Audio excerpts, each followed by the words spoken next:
Buenos días, ¿cómo están? Buenos días a todos, bienvenidos a una nueva edición de Cambio de Rumbo. Bueno, en el día de hoy vamos a seguir con los temas que la idea es poder ir presentando distintas propuestas en 6 ejes que entendemos fundamentales, no porque sean los únicos importantes a desarrollar en la campaña, sino porque nos parece que son, digamos, donde la atención se centra sobre todo, ¿verdad? Y en el caso de hoy vamos a hablar de lo que tiene que ver con el trabajo, la calidad del empleo en nuestro país, y puntualizando sobre algunos casos concretos. Para eso nos gustaría primero hacer una breve introducción de lo que tiene que ver con la coyuntura nacional. Así es, porque la realidad del empleo hoy tiene que ver con las consecuencias del modelo económico, ¿verdad? El modelo económico que apostó el Frente Amplio, que fue en buena parte continuidad de las políticas anteriores, basado en la apertura prácticamente sin condiciones a la inversión extranjera, y que hoy vemos las consecuencias. Un fuerte aumento de la dependencia en nuestro país para con los centros de poder económico mundiales y una fuerte primarización de la economía. Lo primero, la dependencia, hace que hoy la baja de los precios de las materias primas y la reducción de la inversión estén impactando fuertemente en la economía uruguaya y que justamente como consecuencia de la dependencia es un factor que Uruguay no puede controlar. Y eso lleva a una disminución de la cantidad de valor generado por la economía uruguaya, que está poniendo límites además a la política de conciliación de clases que fue promovida por el Frente Amplio desde el gobierno, ¿verdad? Y a nivel de los trabajadores esto lo vemos directamente. El poder de compra de los salarios, que en los dos primeros periodos de gobierno del Frente, ¿no?, de 2005 a 2014, iba creciendo a un nivel de más de 4% cada año, desde el 2015 en adelante lo hizo a razón de un 1,5%, o sea, y cuando pasamos raya a cómo creció el salario real en 2018, creció solo un 0,18%, o sea, prácticamente cero. A lo que hay que agregar aquí dos cosas. Primero, en la última ronda de Consejo de Salarios, 13 grupos salariales se ajustaron a la baja de la inflación, ¿verdad? Sobre todo con el gobierno votando junto a las patronales contra los trabajadores en lo que fue un ajuste real, lo que el ministro de Economía ya había planteado como una necesaria desindexación salarial, lo que quiere decir que cuando alguien haga la cuenta, cuando pase este año 2019, los trabajadores en Uruguay vamos a haber perdido, en su gran mayoría, nuestro salario va a haber perdido poder de compra. Y si a todo esto agregamos la cifra reconocida oficialmente por el gobierno de una pérdida de 60.000 puestos de trabajo, tenemos que en total la masa salarial, el dinero destinado a salarios de toda la riqueza que se genera en el país, ha disminuido considerablemente. Al mismo tiempo, las multinacionales instaladas en el país y los grandes dueños de la tierra durante todo este tiempo se han enriquecido enormemente y pagan muy pocos impuestos, mientras que trabajadores y pequeños comerciantes tienen una fuerte carga de impuestos, ¿no? Ahí está. Nosotros en particular siempre hacemos énfasis cuando analizamos, ¿no?, la economía del país en quién paga el costo del Estado, ¿verdad? Porque eso para nosotros es importante. Y esto último que decía Federico, como en los últimos años en realidad los empresarios han pagado cada vez menos o son a los primeros a los que se los exonera o se les perdona ciertas deudas, mientras que los trabajadores en realidad seguimos pagando en gran forma el costo del Estado. Hay 3 medidas que también se han aplicado, sobre todo en el último periodo, que reflejan esto que para nosotros es un ajuste que se está aplicando de forma solapada. Algo que también vale la pena aclarar es que por ahí no se toman medidas o no se dice discursivamente que se está aplicando un ajuste o que se van a llevar adelante ciertas medidas, porque en realidad estamos en una coyuntura preelectoral donde obviamente al gobierno no le conviene decir que está aplicando un ajuste, como por ahí sí lo está haciendo Macri o Bolsonaro, que lo dicen abiertamente, toman medidas muy explícitas y bueno, como ya recién, digamos, están en el gobierno, tal vez no les importa tanto. Pero en este país también se está aplicando de forma, como decíamos, solapada algunas medidas. Por ejemplo, en el año 2016, en la rendición de cuentas, se resolvió que se modificaran los montos no imponibles del IRPF y y en particular también del impuesto a las jubilaciones, y en definitiva lo que está sucediendo desde 2017 es que se está recaudando casi un 30% más de este impuesto. Es decir, sobre todo del impuesto a los sueldos, porque la franja del IRPF que aplica al capital, vamos a decir, a la ganancia de los trabajadores, a la renta de los empresarios, en realidad recauda 6 veces menos que el IRPF que pagamos todos. Entonces, en definitiva, sigue siendo un impuesto a los sueldos, ¿verdad? Así es, a pesar de que le llamen impuesto a la renta es el trabajo y la recaudación del último año fue de 54.000 millones de pesos, mientras que el mismo impuesto aplicado al capital fue 6 veces menor, ¿no? Ahí es donde se refleja que es un impuesto a los sueldos, básicamente, el IRPF. Exacto, y que de alguna manera este costo, ¿no? El déficit, exacto, que aumentó, y encima que este déficit que Astori está manejando, en realidad lo estamos pagando los trabajadores. Otras dos medidas que también impactan la vida concreta de los trabajadores es, por ejemplo, algo que vimos en los últimos eneros, digamos, de los últimos años, es cómo las tarifas públicas han aumentado por encima de la inflación, ¿verdad? Es más, este último año, si ustedes recuerdan, se le hizo una consulta, se le hizo una nota ahí a la en ese momento todavía ministra de Industria, que era Carolina Cose, diciendo, y ella decía que en realidad no era un ajuste, era una regulación de tarifas, usó un eufemismo para decir que en realidad no había habido un aumento por encima de la inflación, cuando en realidad es lo que lo sentimos en nuestros bolsillos todos, ¿verdad? Tanto la UTE, OCE, Antel, todos estamos pagando más de lo que deberíamos y aumentan en definitiva más que el poder de compra. Cuya finalidad no es más inversión en las empresas públicas, exacto, sino ir a rentas generales para cubrir el déficit. Exacto. Sobre el déficit, permitime agregar, sí, cuando hablamos de déficit del presupuesto público, estamos incluyendo que se tiene ese déficit porque el gobierno elige pagar la deuda externa, elige exonerarla al capital, un montón de impuestos a través de la ley de inversiones o a través de las zonas francas, ¿no? O sea que cuando hablamos de ajuste es para que se pueda seguir beneficiando el capital, eso es el ajuste, ¿no? Exacto.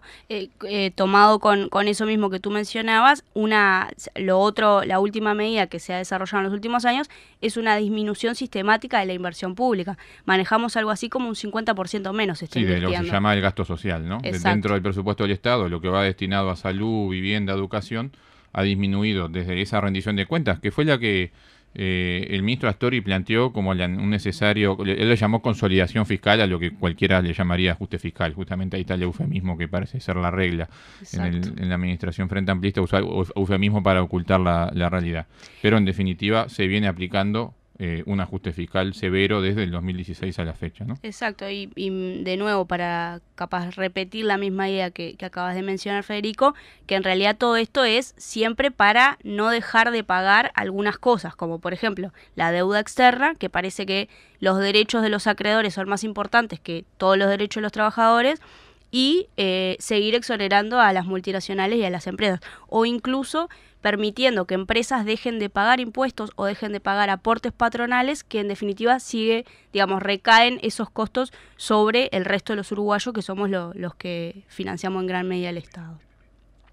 Otra de las formas que el gobierno ha encontrado para beneficiar al capital a costa de nuevo de dineros públicos son las famosas contratos de participación público-privado, las PPP, donde en realidad lo que hace el gobierno es se saca de encima la inversión en el corto plazo, pero le garantiza un negocio recontra jugoso, con gran rentabilidad al privado y con contratos de 25 o 30 años, ¿no? Es decir, con cada uno de estos contratos que se está firmando, por ejemplo el del tren, por ejemplo el de la cárcel, o otro montón que se han firmado para construir escuelas, liceos y hospitales, en realidad lo que se garantiza al privado es un negocio de acá a varios años ganando a veces 6 veces más, ¿no? Así es. Y por último, y a donde quisiéramos centrar nuestra batería de propuestas hoy, tiene que ver con el avance mayor para el cual los empresarios buscan recuperar rentabilidad, que lo que buscan de fondo es explotar mejor a la clase trabajadora, que tiene que ver con la tercerización, las tercerizaciones en el ámbito laboral, tanto en el ámbito público, con la tercerización de muchos servicios de las empresas públicas, como en el ámbito privado. ¿Qué es la tercerización? Es algo que tiene un impacto muy directo sobre los salarios y sobre el conjunto de los ingresos de los trabajadores, también todos los beneficios sociales, los derechos que los trabajadores van adquiriendo. Porque la tendencia actual, y que se ha profundizado mucho en este último periodo, es a sustituir trabajadores que tienen salarios y beneficios más altos de una empresa que terceriza por salarios y beneficios más bajos de esas empresas que son las tercerizadoras, ¿verdad? Inicialmente la tercerización arrancó por los servicios anexos como la limpieza, la vigilancia, el mantenimiento. Por ejemplo, una empresa industrial que antes ganaban todos esa gente que trabajaba de limpieza o de mantenimiento o vigilancia en una empresa industrial de acuerdo al laudo de la industria. Y cuando esos servicios los asume una empresa tercerizada, que se especializa solo en limpiar, solo en mantener, solo en la vigilancia, los realizan normalmente con trabajadores que perciben salarios inferiores y que además no tienen los mismos beneficios sociales ni los mismos derechos. Desde el punto de vista de la clase trabajadora, lo que opera en el conjunto, digamos, cuando avanzan las tercerizaciones, es una rebaja salarial. Algo similar ocurre después con las condiciones de trabajo, porque los empleos de los tercerizados son mucho más precarios, mucho más inestables, y se da lugar al abuso patronal, ¿verdad? Al cambio de horario, extensión de las jornadas, pedir horas extras, un empleo inestable en general, todos los derechos vinculados a horas o días para estudios de salud, para otras causas que en general que puedan ausentar al trabajador, que cuando a medida que se precariza el trabajo, estas cosas empiezan a desaparecer, ¿verdad? Y es tendencia también sustituir mejores condiciones de trabajo, que son más caras para las empresas, por peores condiciones de trabajo. Y yo redondeo la idea porque ¿cuál es la preocupación mayor? Es que esto que empezó como un beneficio para las empresas, que lo hacía más rentable, ¿no? Yo tercerizo la limpieza, ya no me hago cargo, dejo de tener una relación laboral con trabajadores que limpian a tener una relación comercial con una empresa que me suministra el servicio de limpiar, ¿verdad? Yo estoy usando uno de los ejemplos. Pero en el Uruguay avanzó muchísimo en estos últimos 3, 4 años, algo que significa con empresas que se dedican no a limpiar, entonces te brindan el servicio de limpieza. Hay empresas hoy en Uruguay que se dedican a suministrar personal tercerizado para lo que sea. Se llaman empresas de servicios temporarios, ¿verdad? ¿Cómo empezaron? Tienen personal que se lo alquilan a una empresa, pública o privada, por un periodo, cuando lo necesitan. Sobre todo esto, la excusa original fue la necesidad de cubrir temporadas de fuerza de trabajo con periodos de zafra, ¿no? O sea, donde una empresa tiene una plantilla estándar y que en determinado momento precisa más trabajadores. Y en vez de contratar trabajadores propios, pide a una empresa suministradora de personal que le mande trabajadores. Pero esto se fue expandiendo hasta empezar a sustituir, mediante las empresas tercerizadoras, las necesidades de personal permanente en muchas empresas. Y con esta lógica del trabajo temporario, hoy terminamos encontrando muchas empresas conviviendo a trabajadores que están contratados directamente por la empresa que realiza la función específica, que son sus propios empleados, y al mismo tiempo trabajadores ajenos a la empresa, que son tercerizados, o sea, su patrón es otra empresa, pero que trabajan allí por un contrato de servicio temporal, pero reciben otro salario, tienen derechos diferentes, sus patrones son distintos, pero están realizando la misma tarea, trabajando uno al lado del otro, y en realidad tenemos empleados directos y empleados tercerizados que tienen ingresos distintos, derechos diferentes, convenios, por lo tanto, laborales diferentes, porque los tiran a distintas ramas de actividad, y trabaja uno al lado del otro, digamos, ¿no? En realidad son lo mismo. Y acá lo más grave es, lo sacan de la rama industrial o de la rama pública, cuando es una empresa pública, y los pasan a todo el sector servicios, ¿verdad? Allí la fuerza de organización sindical es diferente, el convenio colectivo es diferente, y en general se va debilitando la posición de los trabajadores. Exacto, una ventaja que obtiene el empleador, digamos, de la empresa original como consecuencia de toda de este avance, tiene que ver con una gran fragmentación, ¿verdad? Y diferenciación de los trabajadores. Es decir, así como recién describía Federico, si para las mismas tareas en realidad van a estar dispersos los trabajadores y al mismo tiempo el sindicato que los representa ahora es el de servicios, que en realidad es una bolsa gigante de tareas que no necesariamente tienen que ver entre sí. Bueno, esto hace que obviamente lo que es la organización sindical se vea totalmente debilitada. Es decir, para pelear por salarios o para pelear por mejoras laborales de forma colectiva es mucho más complicado. Y eso lo vemos hoy también a nivel sindical, ¿no? El sindicato que digamos que está detrás que protege a todos estos trabajadores, que es FUESIS, en realidad es un sindicato con muchos afiliados, pero sin una base fuerte, ¿verdad? O sea, al estar tan atomizados. No, pues sobre todo a veces hablamos de una empresa pública, por ejemplo, terceriza muchas áreas. Las empresas públicas tienen hoy 300, 400, hasta 1000 tercerizados, se habla en la UTE, por ejemplo, pero eso no significa que los tercerizados estén juntos. Exacto. Realizan tareas de manera dispersa y nunca encontrás a más de 10, 15 personas juntas. Por lo tanto, la organización real de los trabajadores, cuando los tercerizan, tiene un montón de obstáculos realmente. Exacto. Ayer mencionábamos que en realidad los los datos que se tienen, por lo menos de hace 2 años, es que en Uruguay existen 300.000 trabajadores, que son algo así como el 30%, ¿verdad?, de la masa. Sí, un poquito menos, pero poquito menos. Es una cantidad. En un país de 3 millones de habitantes, con una población económicamente activa de 1.800.000, tener 300.000 trabajadores con empleos de este tipo, ¿no?, tercerizados, es realmente alarmante y habla de cuánto ha avanzado en realidad el capital sobre el derecho de los trabajadores. Exacto, ¿no? ese era otro de los temas que queríamos tocar lateralmente, es decir, si el capital pudo avanzar tanto, ¿verdad?, con respecto al trabajo, y sobre todo en los últimos años, porque hay que decir que también el Frente Amplio, si bien la ley original que permitía las tercerizaciones fue votada en el gobierno de Lacalle, en realidad dentro de los gobiernos del Frente Amplio se logró reglamentar, digamos, se profundizó lo que es de alguna forma la reglamentación o la consolidación, digamos, de las tercerizaciones. Es decir, se terminó legitimando la idea de que en realidad los trabajos tercerizados son buenos para el país. Y en realidad justamente sabemos que es lo contrario. Y sin embargo, si se pudo avanzar tanto, ¿verdad?, en este periodo, solamente una de las explicaciones que existen es que se hizo porque justamente las dirigencias sindicales que deberían estar luchando en contra de este avance fueron cómplices, ¿verdad? Y fueron, digamos, permitieron que esto fuera así. Es decir, hoy en día no tenemos, en el 1 de mayo pasado, en vez de estar hablando, en vez de escuchar un discurso en defensa de la cantidad de empleos que se han perdido, como se mencionaba, 60.000, o en frenar cómo se ha precarizado el trabajo, en frenar la precarización laboral, el abuso patronal, eso que un día tengo trabajo y al otro día no sé, en vez de luchar de forma organizada y siendo las dirigencias responsables de eso, ¿no? Obviamente que los trabajadores de base están de alguna forma a la merced de esas dirigencias, pero en vez de esas dirigencias estar peleando por combatir esos flagelos, no, se está avisando de que ojo que vuelva a la derecha, que va a ser peor, que se van a perder empleos, cuando en realidad ya está sucediendo y no se está luchando en contra de lo que sucede hoy, ¿verdad? Por eso, o sea, la tercerización es un avance progresivo que se va aumentando porque le rinde al capital, digamos, una necesidad del capital que le permite mejorar su ganancia porque puede explotar mejor a los trabajadores. ¿Significa que eso es inevitable? No, o sea, obviamente hay que resistir y se puede revertir. Es imprescindible la lucha consecuente, y esto que plantea Valeria, claro, no sé, el 1 de mayo nos plantearon prácticamente que hay que seguir avanzando en derechos. Le pregunto a la dirigencia del PIT-CNT qué derechos ve a medida que se precariza cuando se terceriza cada vez más el trabajo, ¿no? O sea, ¿a qué le llaman a seguir avanzando en derechos?